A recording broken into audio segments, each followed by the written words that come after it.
हिंदुस्तान में संगठित हिंदू समाज, और ये हिंदू समाज यदि संगठित है तो आज नरेंद्र मोदी की ताकत है।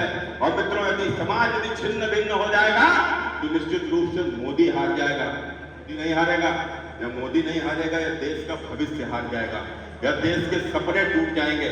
मित्रों, इस सोच के साथ में कि हम सब पार्टी के कार्यकर्ता हैं और हम यदि पार्टी के जिम्मेदार कार्यकर्ता हैं तो निश्चित रूप से हम सब अपने अपने क्षेत्र में पार्टी का चेहरा है।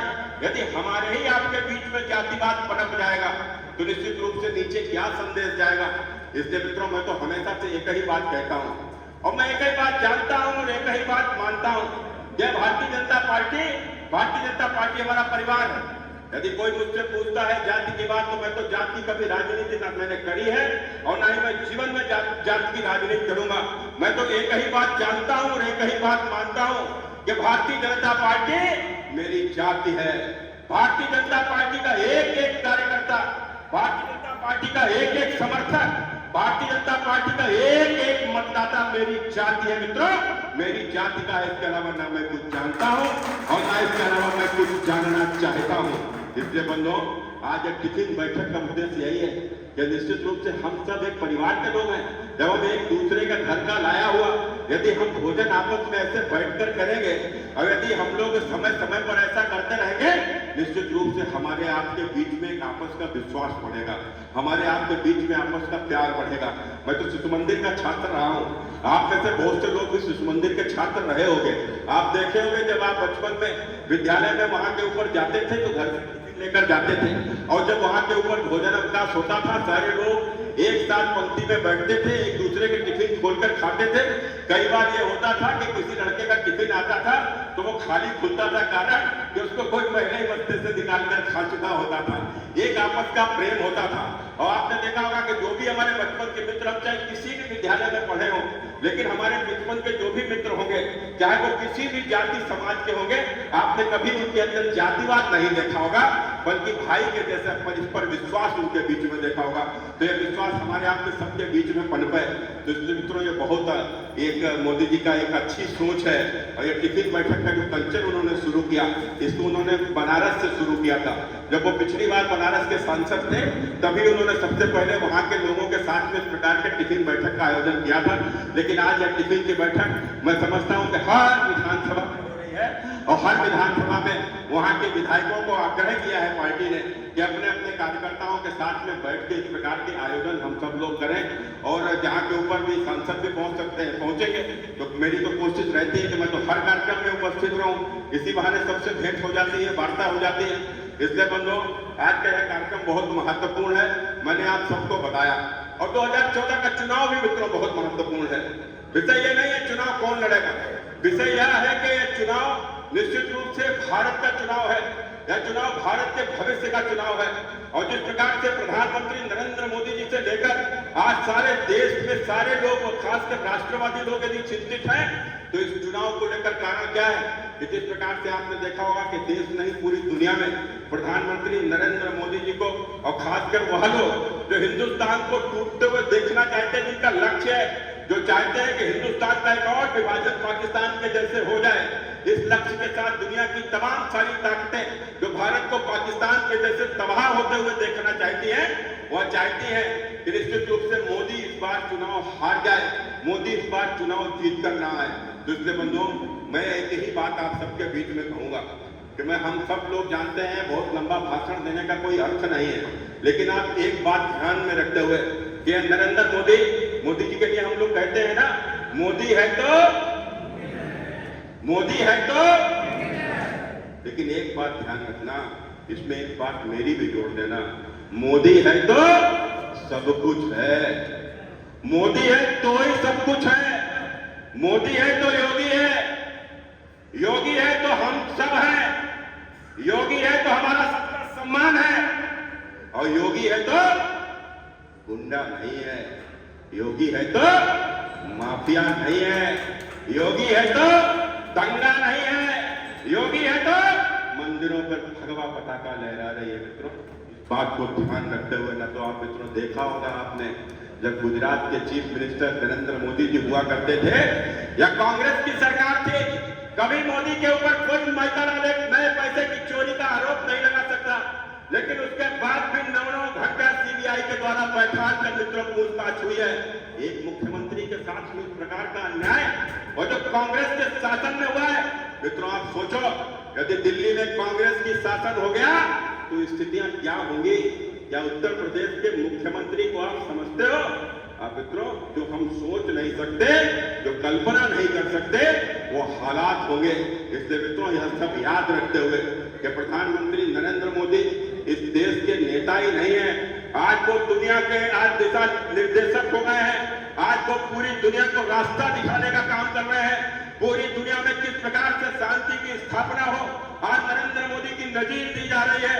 मित्रों, आज रूस भी उनकी ओर देखता है कि आज जो रूस और यूक्रेन में जो युद्ध चल रहा है, इस युद्ध को यदि कोई शांत कर सकता है तो प्रधानमंत्री नरेंद्र मोदी शांत कर सकते हैं। एक वैश्विक नेता हम सब लोगों ने गढ़ा है, हमारी आपकी ताकत पर मित्रों वो अकेले खड़ा है। इसलिए इस बात को ध्यान में रखते हुए कि आने वाला चुनाव हमारे आपके सबकी प्रतिष्ठा का चुनाव होगा। आने वाला चुनाव हमारे भारत के भविष्य का चुनाव होगा। और जब मैं भविष्य की बात करता हूं तो आप लोग एक बात अपने मन से जरूर सोचिएगा कि आज से 75 साल पहले पाकिस्तान के हालात ऐसे होंगे, किसी ने कल्पना भी किया था क्या? किसी ने कल्पना किया था? आजादी के समय सोचकर देखना, पाकिस्तान की जो आबादी थी उसमें 27% हिंदू हुआ करता था। आज आजादी के 75 साल बाद मात्र 1.5 या 2% बचा है। कहां चला गया? क्या किसी को जमीन में निगल लिया? क्या किसी को आसमान खा गया? आखिर वह हिंदू आबादी वहां से समाप्त कैसे हो गई? मित्रों, किस प्रकार से हुई मैं उदाहरण के तौर पर आप सबको बताता हूं। आप सब लोग आजकल सोशल मीडिया से जुड़े हुए हो। अभी आपने देखा कि पाकिस्तान में कुछ दिन पहले मैंने आज तक की एक स्टोरी पढ़ रहा था। उस आज तक की स्टोरी आप भी यदि गूगल पर ढूंढोगे आपको मिल जाएगी। पाकिस्तान से एक विस्थापित परिवार वो राजस्थान में आकर रहने लगा है और उसकी स्थिति यह है कि उसकी 8 साल की बेटी, जब उसने अपनी स्टोरी सुनाई तो आपके भी रोंगटे खड़े हो जाएंगे। मेरे तो रोंगटे पढ़ के खड़े हो गए थे। वो 8 साल जब बेटी उसकी कक्षा 8 में पढ़ती थी, उसने स्कूल जाना छुड़ा दिया। बेटी बहुत होनहार थी और स्कूल जाना इसलिए छुड़ा दिया कि वहां पर बेटियों के लिए कोई सुरक्षा नहीं है। इसलिए हिंदुओं की बेटियों को कक्षा 8 के बाद स्कूल नहीं भेजा जाता है। और एक बेटी एक दिन 16 साल की हो गई और जब बेटी 16 साल की हो गई तो एक दिन गुंडे उसके घर पर धावा बोल दिए। उसके माँ बाप कहीं बाहर गए हुए थे और वो बेटी को उठाकर ले गए। न तो कोई रिपोर्ट लिखने वाला था, न कोई नेता सुनने वाला था। कहां कहां जाकर न रोई अपनी बेटी के लिए। एक दिन पता चलता है, बेटी का पता मिलता है और बेटी से बाप जब मिलने जाता है तो मालूम पड़ता है कि बेटी का निकाह दूसरे धर्म में करा दिया गया और 70 साल के बुढ़े से उसका विवाह करा दिया गया। सोचो क्या बीती होगी उसकी माँ के ऊपर, क्या बीती होगी उसके बाप के ऊपर, जो कुछ कर नहीं सकता, लड़ भी नहीं सकता, अपनी जमीन छोड़ दिया, अपना मकान छोड़ दिया और विस्थापित होकर हिंदुस्तान में आ गया। रोते रोते माँ बाप के आंसू सूख गए। मित्रों, यह हालत आज वहां के ऊपर पाकिस्तान की है। आप कल्पना करो, 14-15 साल की बच्चियों को जबरन घरों से उठाकर दूसरे धर्म में विवाह कराकर निकाह करा दिया गया। बेटी हमारे, यदि हमारे समाज में शादी हुई होती तो हमारे बच्चे पैदा हुए होते, हिंदू समाज के बच्चे पैदा हुए होते। उसके उठाकर दूसरे धर्म में जो निकाह करा दिया गया, हमारे बच्चे तो हुए नहीं और दूसरे के बच्चे हुए। यही कारण है मित्रों, पाकिस्तान में हमारी आबादी समाप्त हो गई। वहां पर हमारी सत्ता नहीं, ताकत नहीं, वहां पर उनके पास में बल है तो वहां पर पाकिस्तान ने उनको बल से समाप्त कर दिया। लेकिन हिंदुस्तान में सत्ता नहीं है तो यहाँ पर छल से समाप्त कर रहे हैं। आपने देखा होगा लव जिहाद, लैंड जिहाद, अब तो निकल कर आ गया है गेम जिहाद। हमारे छोटे छोटे बच्चों को भी वीडियो गेम के माध्यम से धर्म परिवर्तन चल रहा है। वो जाकिर नाइक जैसी ताकतें न जाने अरबों खरबों कितना विदेशों से केवल हमारी जनसंख्या को प्रभावित करने के लिए किया जा रहा है। आज तो नहीं हो सकता, मैं भी मानता हूं, लेकिन अगले 50 साल बाद, अगले 75 साल बाद जब हमारे बच्चे होंगे, हमारे बच्चों के बच्चे होंगे तो मित्रों उस समय पर फिर पीढ़ियां माफ नहीं करेंगी, पीढ़ियां माफ नहीं करेंगी। इस बात को ध्यान में रखते हुए इस देश के तमाम सारे लोभी लोग हैं, तमाम सारे लालची लोग हैं जो पैसों के आगे अपने अस्तित्व को भी मित्रों वो सोचते नहीं है, अपने भविष्य के लेकर सोचते भी नहीं है। वो कुछ भी करेंगे, लेकिन जिनको भी इस देश से मोहब्बत है, जिनको हमारी संस्कृति से मोहब्बत है और जो अपने बच्चों का बेहतर भविष्य चाहते हैं और जो हिंदुस्तान को पाकिस्तान के जैसे बिगड़ते नहीं देखना चाहते हैं, ऐसे सारे लोगों को संगठित करिए, घर घर जाइए मित्रों, नरेंद्र भाई को ही देश का प्रधानमंत्री बनाइए, या नरेंद्र मोदी देश का भविष्य है, इस बात को ध्यान में रखिए मित्रों, इस बात को ध्यान में रखिए। मैं यही प्रार्थना आप सबके बीच में करने आया हूं। और आपने एक बात देखा होगा, क्योंकि उसकी भी चर्चा मैंने जब कहा है कि परिवार है, तो परिवार के बीच में चर्चा बहुत जरूरी है। आपने देखा होगा आजकल एक विवाद चल रहा है, और इस विवाद में अपने अखिलेश भैया उसमें पगला से गए हैं। अब इतने पगला गए हैं कि हम पर हमला करते करते अब तो दीदी को भी नहीं छोड़ रहे हैं। अब देखे होगा आप सबने, मैंने अब तो दीदी को भी घसीट लाया विवाद में। एक बार हमने केवल इतना कह दिया था कि अखिलेश जी की मलिका यहां से सांसद है। मलिका मीन्स रानी को बोला जाता है, मलिका माने पत्नी को बोला जाता है। एक ये शब्द है, संसदीय शब्द है, इसमें कोई कुछ गड़बड़ तो है नहीं। क्या गड़बड़ है इसमें कोई? उस पे अखिलेश जी इतना बौरा गए थे, इतना बौरा गए थे कि कन्नौज में आके उन्होंने जो अपने प्रेस कॉन्फ्रेंस में कहा था कि यहाँ का सांसद कुछ और भाषा का प्रयोग करता है डिंपल के लिए, मैं उसको समझा देना चाहता हूं। मैंने तुरंत उसको बाइट दिया था, मैंने इसको कहा था कि इसको कह देना कि हम लोग उस पार्टी से हैं और उस परिवार से हैं जहां महिला के लिए कुछ कहना तो दूर है, हम लोग सपने में भी नहीं सोच सकते, हम लोग संस्कार वाले लोग हैं।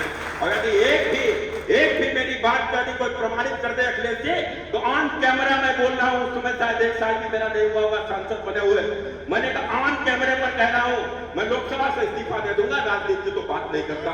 मित्रों, मैंने उसी टाइम पर कह दिया था। अब आप कितना चिढ़ गए थे। और फिर यहाँ के ऊपर अर्चना दीदी यहाँ की बहू नहीं है, अर्चना दीदी यहाँ की बेटी है, कन्नौज की बेटी है। इसके सम्मान पर बात करोगे अखिलेश जी तो फिर बात ठीक नहीं होगी, यह बात ठीक नहीं होगी। इससे आपकी महिला का नाम आता है तो आप मतलब राजा हो क्या, और दूसरा का कोई आप कुचल दोगे क्या? तो यहाँ उनकी जो मानसिकता है कि निश्चित रूप से उनका विधायक थाने में घुसकर हमारे कार्यकर्ता के साथ में पिटाई करता है, कभी नहीं कहते उसको जाकर हमारे में बगैर तथ्य को जाने गिरफ्तार करो, गिरफ्तार करो, गिरफ्तार करो। अरे ना गिरफ्तार कर सको तो समाजवादी पुलिस हमें बता दे, 2 दिन में गिरफ्तार करके दे देंगे। हमने कहा मर्यादा में रहो श्रीमान जी, कहीं ऐसा ना हो कि गिरफ्तार करने आप हमें आओ और हमें उल्टे तुम्हें बंद करते हैं। अरे तुम क्या समझते क्या हो भाई, क्या समझते हो? आप उत्तर प्रदेश के मुख्यमंत्री बनने का अधिकार केवल तुम्ही को है, तुम्ही को सांसद बनने का अधिकार है, तुम्ही जिसको चाहो विधायक बनाओगे, तुम्ही जिसको चाहो उसका भाग्य करोगे। अरे तुम क्या कोई भाग्य विधाता हो? अरे भारत के लोकतंत्र में भाग्य विधाता जनता है, और जनता जिसको चाहती है हीरो बना देती है और जिसको चाहती है जीरो बना देती है। और वह घटना केवल इतनी हुई थी, एक अपना युवा मोर्चा के जिले का पदाधिकारी जो कि बहुत पिछड़े समाज से आता है, नाई समाज से आता है, और उसके पिताजी भी जीवन भर संघ की सेवा की, और उसके बाद में जब उनकी मृत्यु हो गई समय, अब उसके बाद में घर में कोई भी नहीं है, उसको रात में पुलिस उठा ले गई और वो गलत मुकदमे में पुलिस उठा कर ले गई। और जब पुलिस उसको ले गई तो मेरे पास सूचना आई, बाई चांस मैं उधर से निकल रहा था, तो उसके बाद में मैं वहां के हमने किससे बुलाओ मेरी बात कराओ, तो उसने मुझसे बात नहीं की। हमने कहा देखो तुम रोक लो, कोई विषय है, मैं एसपी से बात कर लूंगा, इंस्पेक्टर से बात कर लूंगा, उसके बाद इस मामले को सुलझा दूंगा। वो नहीं माना। अब जब माना ही नहीं तो उसके बाद में मैंने ले जा भाजपा के गुंडे हैं ये, और उसके साथ अभद्रता देखी। तो उसके बाद जब मुझे ये बात पता चली तो मैं गुस्सा भी मुझे बहुत आई। मैंने अब मैं आ रहा हूँ, और मैं वहां के ऊपर जब मैं पहुंचा तो वहां के ऊपर पहुंचने के बाद में फिर थोड़ा बहुत अब जो वहां के ऊपर ऐसा तो कुछ हुआ नहीं, क्योंकि सीसीटीवी कैमरे भी लगे हुए हैं, और मैं इतना मूर्ख तो नहीं हूँ कि सीसीटीवी के सामने किसी को मारूंगा। तो उसके बाद में तो वहां के ऊपर जब सीसीटीवी कैमरा थे तो हमने यही बात कही थी दूसरे दिन। खैर वो हमने, हाँ ये जरूर है कि आवेश में मैंने उसको गरियाया बहुत। वहां के ऊपर 2 लोग थे तो मैं जितना भी बोल सकता था मैंने उसको बोल दिया, और 1 आध लोग थे वो धक्का मुक्की में अगर कुछ हो गया तो मैं भाई नहीं मालूम। तो खैर